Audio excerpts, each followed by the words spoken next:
मुट्ठी में कुछ सपने लेकर भरकर जेबों में आशाएं, दिल में है अरमान यही कुछ कर जाएं, कुछ कर जाएं। सूरज सा तेज नहीं मुझ में, दीपक सा जलता देखो। सूरज सा तेज नहीं मुझ में, दीपक सा जलता देखोगे। अपनी हद रोशन करने से तुम मुझको कब तक रोकोगे, तुम मुझको कब तक। नमस्कार दोस्तों, जय हिंद मेरे प्यारे साथियों। एक बार फिर से आप सभी लोगों का स्वागत है आपके अपने YouTube channel career study classes 2.0 पर। मैं संदीप यादव आज फिर से फिजिक्स का सेशन लेकर आया हूं। जैसा कि आपने पिछली क्लास में देखा होगा, हम लोगों ने सीखा था न्यूमेरिकल को। हम लोग न्यूमेरिकल सॉल्व कर रहे हैं कुमार मित्तल की किताब से क्लास 10th के। हम पिछली क्लास में 5 तक न्यूमेरिकल कर चुके हैं। आज हम क्वेश्चन नंबर 6 से शुरुआत कर रहे हैं।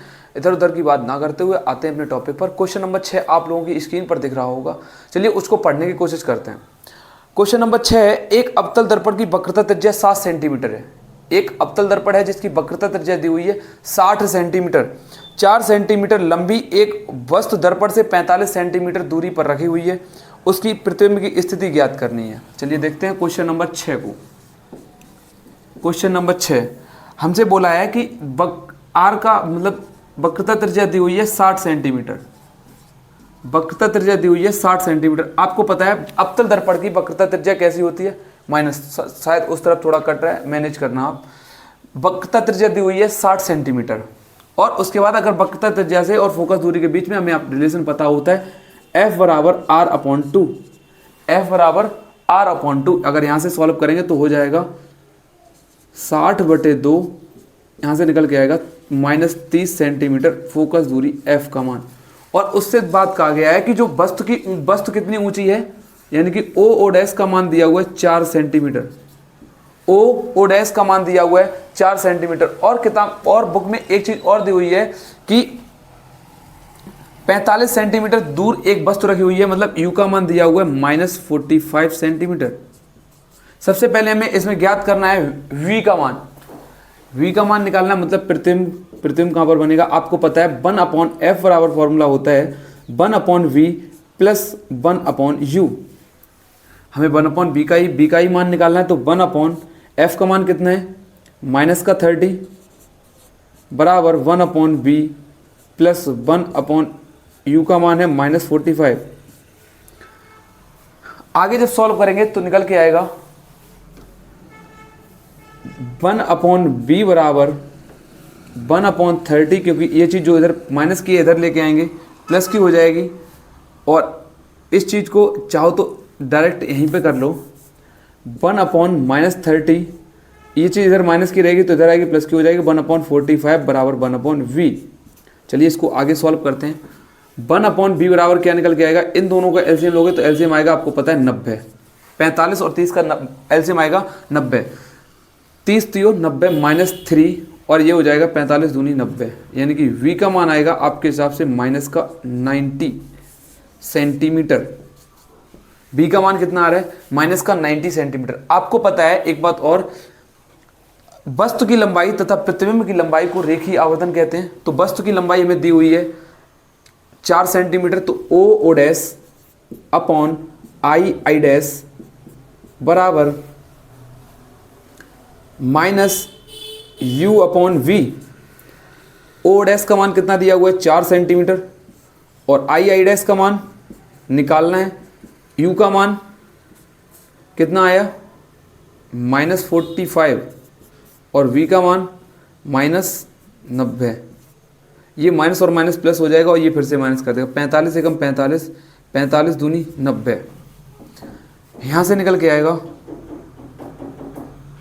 4/I डैश बराबर -1/2, क्योंकि ये माइनस और माइनस प्लस हो जाएगा तो निकल के आएगा I डैश बराबर -8 सेंटीमीटर। यानी कि जो पूछा रहा है कि अगर वस्तु इतनी ऊंची है तो प्रतिबिंब का आकार कैसा होगा, प्रतिबिंब कितना ऊंचा होगा। यहाँ से आप देख सकते हो प्रतिबिंब का मान आ रहा है 8 सेंटीमीटर। आई होप आप लोगों को क्वेश्चन नंबर 6 जो है वो समझ में आया होगा। चलिए क्वेश्चन नंबर 7 को देखते हैं। क्वेश्चन नंबर 7 आप लोगों की स्क्रीन पर है। क्वेश्चन नंबर 7 आप लोगों की स्क्रीन पर, और मैं किताब से अपने क्वेश्चन को पढ़ूंगा। क्वेश्चन नंबर 7 कह रहा है एक अवतल दर्पण की फोकस दूरी 15 सेंटीमीटर है। 25 सेंटीमीटर की दूरी पर रखी वस्तु की प्रतिबिंब की स्थिति फिर से ज्ञात करनी है। क्वेश्चन नंबर 7 दे रखा है बुक में। एक अवतल दर्पण है जिसकी फोकस दूरी दी हुई है 15 सेंटीमीटर, मतलब f का मान फिर से दिया है -15 सेंटीमीटर। मैंने पिछली क्लास में बताया था, आपके न्यूमेरिकल की पहली इंट्रोडक्शन क्लास में मैंने बताया था कि जब भी हमें कौन सी दूरी पॉजिटिव लेनी होती है, कौन सी दूरी नेगेटिव लेते हैं, क्यों लेते हैं, ये भी बात मैंने आपको पिछली क्लास में बता चुका हूँ। अगर आपने अभी तक मेरी वो वीडियो नहीं देखी है तो वो वीडियो देखिए आके। अगर अभी तक आपने हमारी वीडियो को लाइक नहीं किया तो वीडियो को लाइक कीजिए और चैनल को सब्सक्राइब कीजिए। चलिए क्वेश्चन नंबर 7 को सॉल्व करते हैं। और इसमें एक चीज़ और दी हुई है, यानी कि u का मान दिया हुआ है -25 सेंटीमीटर। u का मान दिया हुआ है -25 सेंटीमीटर और प्रतिबिंब v की स्थिति ज्ञात करनी है, v का मान ज्ञात करना है। तो 1/f बराबर 1/v प्लस 1/u। f का मान दिया हुआ है -15, 1/v माइनस 1/25। ये जो चीज़ इधर माइनस की है इधर जाएगी, प्लस की हो जाएगी, तो हो जाएगा 1/25 माइनस 1/15 बराबर 1/v। 15 और 25 का एलसीएम लोगे तो एलसीएम आएगा कितना, 150। 25 छिक्का 150 माइनस 15 धाई 1/v। एलसीएम तो खैर 75 भी आ सकता था, लेकिन हमने डायरेक्ट ले लिया, कोई दिक्कत नहीं, उससे आंसर बिल्कुल सेम आएगा। इससे जब आप सॉल्व करोगे तो यहाँ से निकल के आएगा -4/150 बराबर 1/v। जब इसे सॉल्व करोगे तो v बराबर हो जाएगा -150/4, यानी कि v का मान आ रहा होगा आपका -4 तो 12 37.5 सेंटीमीटर। b का मान आ रहा होगा -37.5, और माइनस ये चिन्ह ये दर्शाता है कि हमारा जो दर्पण है वो कौन सा है, अवतल दर्पण है। क्योंकि अवतल दर्पण के केस में ही u v f सभी के मान कैसे आते हैं, निगेटिव आते हैं। u v f सभी के मान कैसे आते हैं, निगेटिव आते हैं। क्वेश्चन नंबर 7 आपका सॉल्व हुआ। क्वेश्चन नंबर 8 आप लोगों की स्क्रीन पर होगा। चलिए उसे पढ़ते हैं और सॉल्व करने की कोशिश करते हैं। क्वेश्चन नंबर 8, क्वेश्चन नंबर 8 है, मैं बुक से ही पढ़ रहा हूं। एक अवतल दर्पण से जिसकी फोकस दूरी 25 सेंटीमीटर है। एक अवतल दर्पण है जिसकी फोकस दूरी दी हुई है 25 सेंटीमीटर। उसके बाद इसे कितनी दूरी पर वस्तु रखी जाए कि प्रतिबिंब का आकार उसने वस्तु के आकार का बने और उसका आरेख भी खींचना है। चलिए इसको इंपॉर्टेंट क्वेश्चन है, नोट करके समझने की कोशिश करते हैं। जब बोल दिया जाए कि प्रतिबिंब उतने ही आकार का बने, तब ऐसी कंडीशन सिर्फ एक होती है, जब प्रकाश की किरण वक्रता केंद्र से होकर जाती है तब प्रतिबिंब भी उतने ही आकार का बनता है जितनी आकार की वस्तु है। अगर वस्तु 2 सेंटीमीटर ऊंची है या वस्तु की ऊंचाई 2 सेंटीमीटर है तो प्रतिबिंब भी 2 सेंटीमीटर ऊंचा तभी बनेगा जब हम प्रकाश की किरण को कहाँ से गुजारें, रहे हैं, वक्रता केंद्र से, या प्रकाश की किरण वक्रता केंद्र से होकर जाए, यानी कि तभी ऐसा हो सकता है, अन्यथा ऐसा नहीं हो सकता है। तो जब इस तरह से होता है, चाहो तो इसे आप डायरेक्ट इस लाइन को लिख भी सकते हो कि ऐसा तभी होता है जब प्रकाश की किरण वक्रता केंद्र से होकर जाए। जब प्रकाश की किरण वक्रता केंद्र से होकर जाती है तभी ऐसा होता है। चलिए देखते हैं। और वक्रता केंद्र यानी कि वक्रता त्रिज्या निकल के आती है। वक्रता त्रिज्या और फोकस दूरी के बीच में सिर्फ एक ही रिलेशन होता है, f बराबर r/2। f का मान दिया हुआ है -25 बराबर r/2, तो r बराबर निकल के आ जाएगा -50 सेंटीमीटर। यानी कि उस वस्तु को कितनी दूरी पर रखना है वो बात तो निकल के आ गई, वो बात तो निकल के आएगी। लेकिन उसने कहा है कि इसका किरण आरेख भी खींचना है, इसका किरण आरेख भी खींचना है। आपको पता है अवतल दर्पण है, अवतल दर्पण का चित्र ये होता है, अवतल दर्पण भी बना दिया। और ये होता है मुख्य अक्ष, ये होता है मुख्य अक्ष। अगर कोई प्रकाश की किरण यहाँ से इस डिग्री के एंगल पर जा रही है, यानी कि वस्तु की ऊंचाई इतनी है, अगर इसके मुख्य अक्ष के समांतर आपतित करें, आपको पता है पॉइंट कहाँ से होकर जाता है, फोकस से होकर जाता है, ये बात आपको पता है।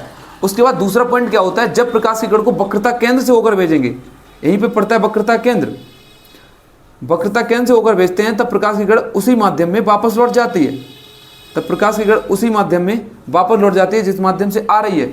तो ये जो बनता है, ये जो लाइन बनती है ना, ये उतनी ही आकार की बनेगी जितना ऊपर है। ये दोनों हमेशा आपस में बराबर होते हैं।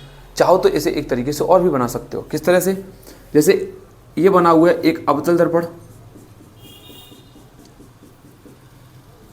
ये हो गया मुख्य अक्ष, आपको पता है जो प्रकाश की किरण इस फोकस से होकर जाती है वो मुख्य अक्ष के समांतर हो जाती है। जो प्रकाश की किरण फोकस से होकर जाती है वो मुख्य अक्ष के समांतर हो जाती है।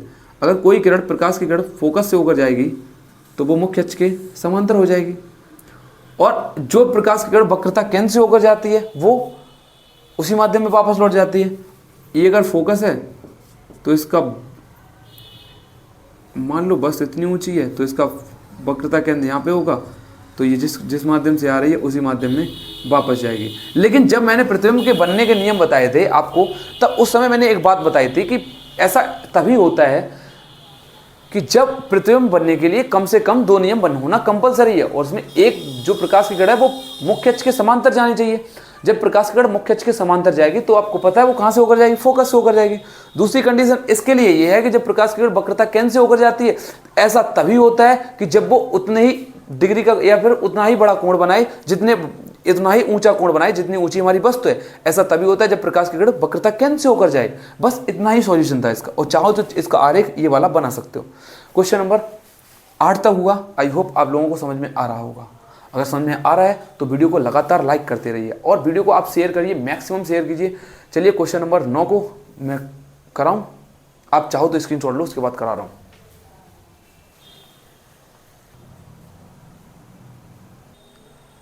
चलिए दोस्तों, अब बात करते हैं क्वेश्चन नंबर 9 की।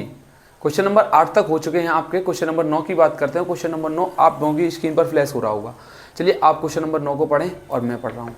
क्वेश्चन नंबर 9 है, एक अवतल दर्पण की फोकस दूरी 5 सेंटीमीटर है, मतलब f का मान दिया हुआ है 5 सेंटीमीटर, और अवतल दर्पण है इसलिए ये दूरी कैसी होगी, निगेटिव। और कहा है इसके सामने 10 सेंटीमीटर दूरी पर रखी वस्तु, u का मान दिया हुआ है 10 सेंटीमीटर, और ये से लेंगे माइनस में, क्योंकि अवतल दर्पण की सारी दूरियां निगेटिव होती हैं। ये बात मैंने आपको पहले ही बताई है। हमें इसमें पूछा गया है कि प्रतिबिंब की स्थिति ज्ञात कीजिए, v का मान। v का मान निकालना है, आपको पता है 1/f बराबर एक ही फॉर्मूला होता है 1/v प्लस 1/u का। 1/f का मान दिया हुआ है 1/-5 बराबर 1/v माइनस 1/10, क्योंकि प्लस माइनस माइनस हो जाएगा इसलिए मैंने इस चीज को यहीं पर लिख दिया। होगा क्या, 1/10 इधर माइनस का इधर जाएगा प्लस का हो जाएगा, तो हो जाएगा 1/10 माइनस 1/5 बराबर 1/v। इन दोनों का एलसीएम लेंगे तो आपको पता है 10 आएगा, एक बचेगा और इधर आएगा 2। आपको ये भिन्न सॉल्व करनी आनी चाहिए। अगर आप क्लास 10th में हो और लगातार आप इस भिन्न सॉल्व नहीं कर पा रहे हो तो बात ठीक नहीं है। ये निकल के आएगा, 2 में से एक जाएगा माइनस का 1/10 1/v, यानी कि 1/v बराबर माइनस 10 सेंटीमीटर, 1/v बराबर माइनस 10 सेंटीमीटर, 1/v बराबर यहाँ से डायरेक्ट v का मान कितना निकल के आएगा, माइनस 10 सेंटीमीटर। और माइनस चिन्ह ये चीज दर्शाता है कि वो वस्तु की दूरी नेगेटिव है, मतलब ये दर्पण कौन सा है, अवतल दर्पण। क्वेश्चन नंबर 10 अच्छा क्वेश्चन है। क्वेश्चन नंबर 10 आप लोगों की स्क्रीन पर है और मेरी इस किताब में। चलिए क्वेश्चन नंबर 10 है, एक अवतल दर्पण के 30 सेंटीमीटर दूर रखी वस्तु, यानी कि u का मान दिया हुआ है माइनस 30 सेंटीमीटर, बोल रहा है कि 3 गुना बड़ा आभासी वास्तविक प्रतिबिंब प्राप्त होता है। प्रतिबिंब प्राप्त होता है 3 गुना बड़ा। अगर थोड़ी देर के लिए मान लिया जाए कि प्रतिबिंब अगर 3 गुना है तो वस्तु कितने गुना होगी, मान लो o डैश, मान लो उसकी ऊंचाई या कोई x है, ठीक है। तो क्वेश्चन के अनुसार i डैश यानी कि प्रतिबिंब का मान कितना होगा, 3 गुना है तो 3x, ठीक है। हम सबसे पहले बात करेंगे, फर्स्ट कंडीशन हमारे पास दी हुई है आभासी।